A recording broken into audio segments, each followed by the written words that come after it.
Zero tolerance ng LTFRB sa mga reckless PUV driver at iba pang paalala ngayong Semana Santa ating pag-uusapan kasama si Land Transportation Franchising and Regulatory Board spokesperson Attorney Ariel Inton. Attorney Inton, magandang tanghali po. Magandang tanghali po sa inyo, magandang tanghali sa ating mga taga-subaybay. Attorney, ano po ang tugon ng LTFRB sa pahayag ng Pangulo tungkol sa mga kamote o reckless drivers at paano po ninyo ilalarawan ang kasalukuyang kalagayan ng disiplina ng mga public utility drivers sa ating bansa? Noong mga nakaraang araw ay nakita po natin ang mga reckless ilang public transport drivers na nagresulta sa kamatayan ng ilan at injury sa iba, no? At naging naging concern to ni Pangulong BBM, kaya ang kanyang marching order ay maging mahigpit tayo sa mga kamote drivers. At dahil ang LTFRB ang nangangasiwa sa public transport, ay minabuti po ni Chairman George Aguadis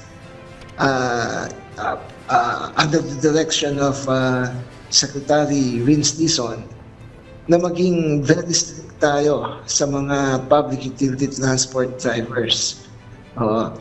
Ang ano po niyan is unlike kapag ang minamaneho mo ay isang pribadong sasakyan, pagka public transport driver ka, hindi ordinaryong diligence ang kinakailangan mo, kung hindi extraordinary diligence. No? Dahil nakasalalay sa iyo, hindi lang ang buhay mo, kundi ang buhay ng nakakaraming pasahero. So, yan po ang rason. At ang isa rin po natin gagawin at tututukan ay dito nga po sa mga operators. Dahil yung mga operators po, under their supervision and control ang mga transport drivers, sila po ang nag-hire niyan, sila po ang may control dyan, dapat naman maging mahigpit po sila on their level. Kaya kapag kami mga ganyang aksidente, o kahit na hindi pa nagkakaroon ng aksidente, ay dapat maiwasan. Mananagot po ang mga operator dyan.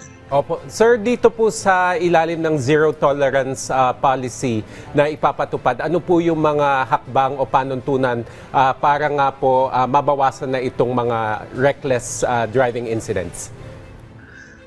Hindi lamang po itong panahon ng Semana Santa to, ito po ay even after the Holy Week, ay tuloy-tuloy na pagiging programa ni Chairman George Aguadis to. No? So, maaari pong ma-revive yung panukala ng Driving Academy para sa mga public utility transport drivers after due consultation po sa mga public transport stakeholders, no? Para sa ganon, it will attain the purpose kung bakit meron nun. So, kung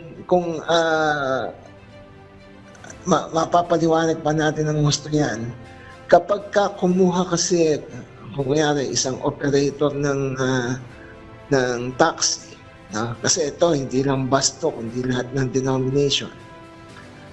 May lisensya na yan. Ang ano dyan is, mas mainam na meron siyang, kumbaga sa eskwela, mas meron po siyang i-undergo mas mahigpit na training.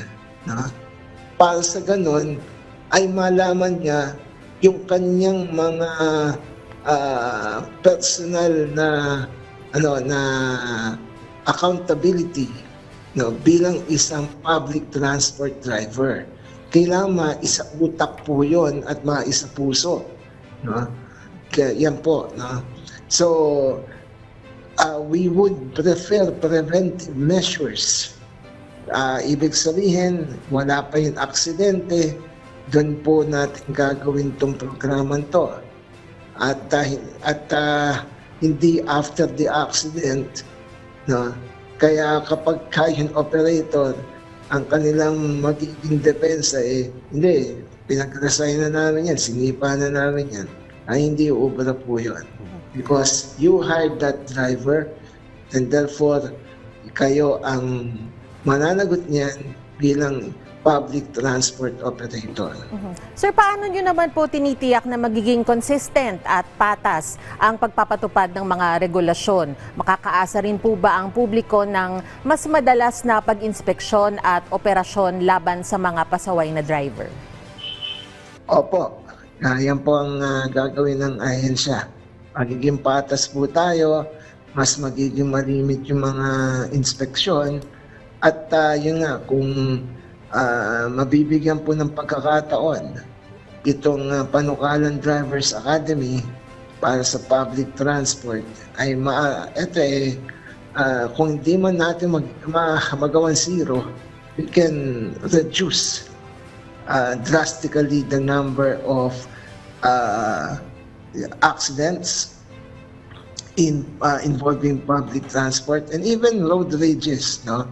Kasi hindi lang yung knowledge nila o skill sa driving ang dapat pong tutukan, kung hindi yun yung kanilang mental approach nila mentally sa kanilang trabaho. Opo. Sir, yung pananagutan po ng franchise holders o yung operators, under this policy po, madadagdagan ba? Kasi alam naman natin, kunyari may aksidente, may pananagutan talaga yung franchise holder. Pero kung magka-crackdown talaga tayo sa mga kamote driver, dadagdagan din po ba yung pananagutan ng mga operator? Opo. Dahil, as I said, sila yung kumuha ng driver. No? Meron... Kasi pagka meron kasing franchise violation, yan tumatama dun sa operator. Ngayon, dun sa driver, yung pag-disiplina niyan, dahil yan ay under ng LTO, ang LTO po ang mag-aano po niyan, ang magdidisiplina niyan. However, kapag ito po isa rin panukala, no? Na kahit professional driver's license holder ka, hindi ka pa makakapagmaneho ng public transport kung hindi ka dadaan sa mas mataas na antas ng pagmamaneho, mas mainam. Oo. Pero yan po ay lahat yan suggestion pa lamang, no? At maaring ma-take up kapag nabigyan ng pagkakataon nga po yung Drivers Academy. Sir, sa ibang usapin naman po, kamusta naman po ang monitoring ninyo sa mga pampublikong sasakyan sa kasalukuyan? Nababantayan po ba ito ng ahensya at meron na rin po bang nai-report sa inyo na mga lumabag po sa overloading? Sa overloading po ay wala pa po, no? Pero meron mga reports sa mga regional directors ng mga violations. Like for instance, walang fire extinguisher, yan, yung unit, and then some, yung mga diferensya po sa unit, kalbong gulong, yung mga ganyan. We are collating everything, itong mga report ng regional directors, so that we can come out with a more comprehensive and detailed report. At itong sa mga driver naman, tuloy naman po yung surprise drug test sa kanila in coordination with other government agencies.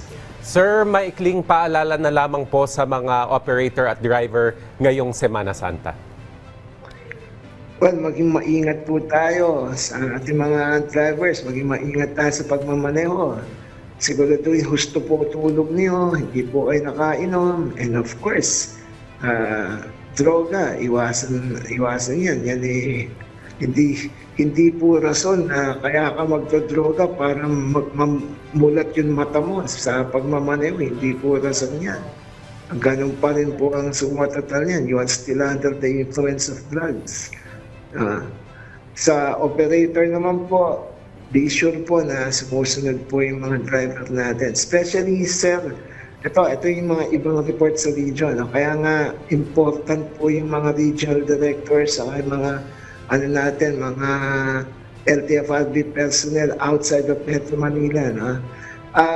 Yung mga maaring mangyaring overloading or overspeeding ay pagka nasa biyahe na. No? Kung kunyari, pagka dito po sa Metro Manila, mamamonitor yan.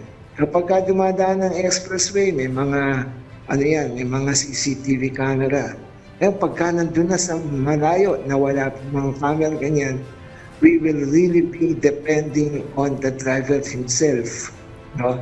Kaya yung operator, kinakailangan meron silang way to monitor their drivers pagdating doon. At ang isa pa po ay ang paghingi po ng assistance sa mga local government unit dahil dumadaan nga po yung mga bases sa kanilang mga jurisdiction. And the regional directors of LTFRB are in close coordination with other personnel of other government agency para dyan. Okay, maraming salamat po sa inyong oras. Attorney Ariel Inton, ang tagapagsalita Salamat po. ng LTFRB.